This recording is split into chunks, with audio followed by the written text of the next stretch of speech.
This is a Film Stories original podcast. Mother's Day is almost here, and you can get her the most beautiful time-tested gift around. A watch she can wear every day from Movement. Whether mom's into classic dress watches, rare and refined ceramics, or tried and true bestsellers, Movement has something she'll love. And right now you can save big on the best Mother's Day gift ever with up to 50% off site-wide during Movement's Mother's Day sale at mvmt.com. Again, that's up to 50% off at mvmt.com. We made this.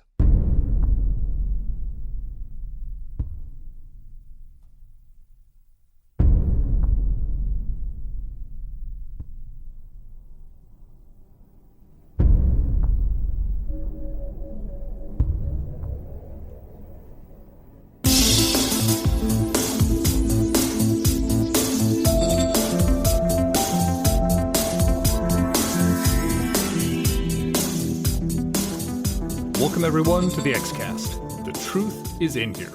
I'm your host today, Russ Hugo, and welcome back to the I Want to Believe Minute, where we unpick the second X-Files movie 1 minute at a time.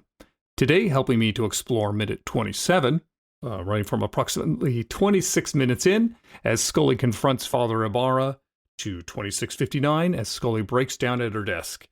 Here to discuss this with me is Jessica Miskelly. Welcome again, Jessica. Hello.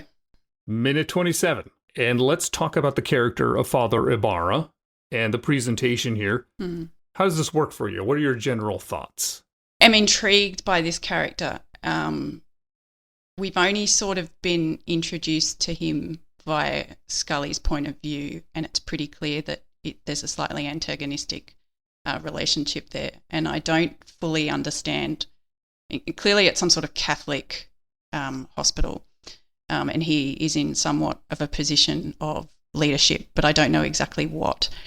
I feel like he probably is perfectly within his rights and normal duties to look at the notes, so I'm a bit perplexed about why Scully is so antagonistic towards him. I do find aside from all of that, I find the drawing of his character perhaps a little bit stereotypical. So his comment that we're here to treat the sick, not prolong the ordeal of the dying.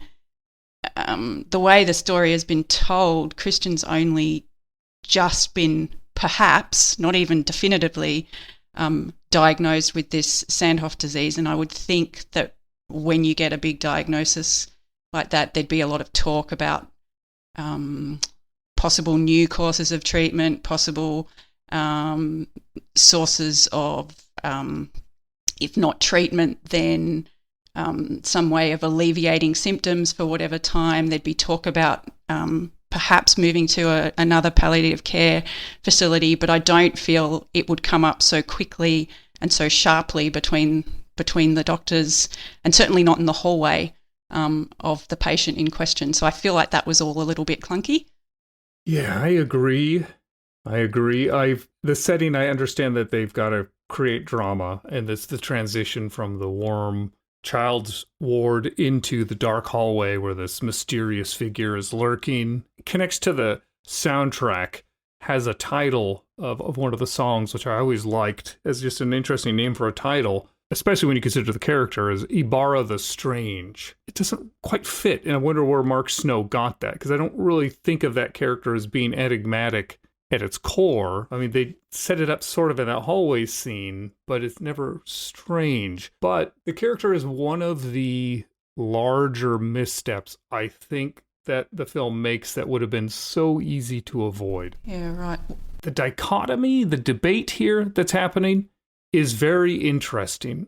But the problem is, even a lot of the words in the presentation that the character is stating are really rational and valid. The delivery is so ham-fisted that it doesn't feel right. The points you brought up really play into that too, as well as the timing. I understand that the script was rushed and they kind of got to force things through and they got to put these settings.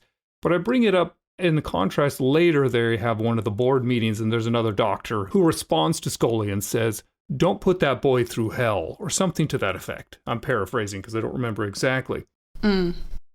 And that's the tone I wish they would have gone with. But I think the drama would have been even stronger if the antagonist here was portrayed as being in good faith. Now, I understand that it's fun or it's important and interesting to interrogate and even critique hospital culture, corporate hospital structures, bureaucratic structures in medicine when it comes to human life. But I don't think it's as interesting, particularly for what's happening here with Scully's character. I think that is a different story than what they're wanting to tell. And the tone, again, and also the subject, the foci, I guess I'll say, of that debate of where it is just missed because of, I think I'm going to put it on the direction. It's a little bit of the scripting that you correctly pointed out, but also the direction, because I think Adam Godley is a good actor and other things I've seen him in, and I think he's a good actor here, but he's playing it so villainously. It's very arch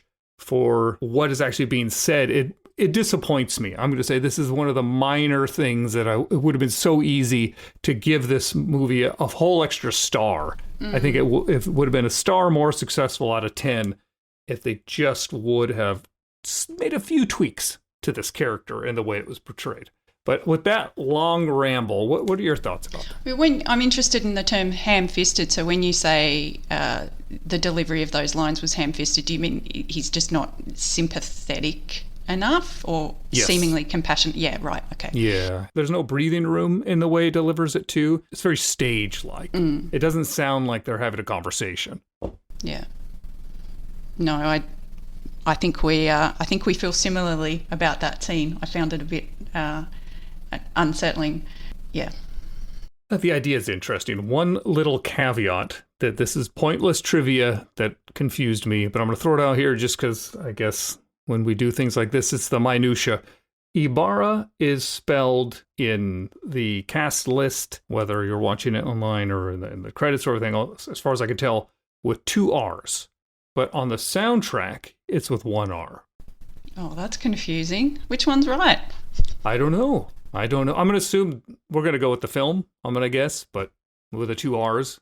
I think it's an excellent name for a character. There's so much to that character that could be brilliant, and it works, but wasted opportunity. After the confrontation, Scully goes into her office and breaks down, and we get to see the office again. I really like the painting in there. I think it's a nice setting. It's interesting here, but it's not overplayed. It's not overdecorated. It feels functional. There's a lot of different things we could talk about here, in particular Anderson's performance. And what would you like to cover here? Oh, we've hit a hiccup here. Lucky you've got editing. I don't know what version I have, but I have no Scully going into her office. I have at the end of her conversation with Father Ybarra, the tray gets dropped in the hallway, and then we go straight to the pool.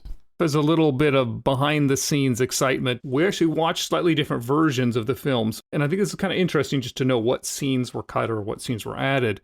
And so the special edition or the full-length version, maybe director's cut, that we're using for the I Want to Believe minute, there's a scene that was added, and that is the scene of after Scully leaves speaking with Father Ybarra, goes into her office and breaks down. That scene is excised, and instead it just cuts straight to the pool. So I'm just going to make a quick comment here, since I was the only one who saw that. There is an interesting note to the scene where Scully sits down, she's upset, seems to have an adjoining office with another colleague there who notices and sees Scully crying and gets up and leaves the room out of respect. And I really like that as a way to put a button on the drama so that they can kind of punctuate it and make that transition into the next scene well. I haven't seen that executed this well in a lot of films, and I just wanted to give it a praise. Once again, Anderson is extremely talented. So we'll leave it at that, since we both didn't watch the same thing. With that, we'll be back to cover minute 28 very soon, but until then, always remember, trust no one.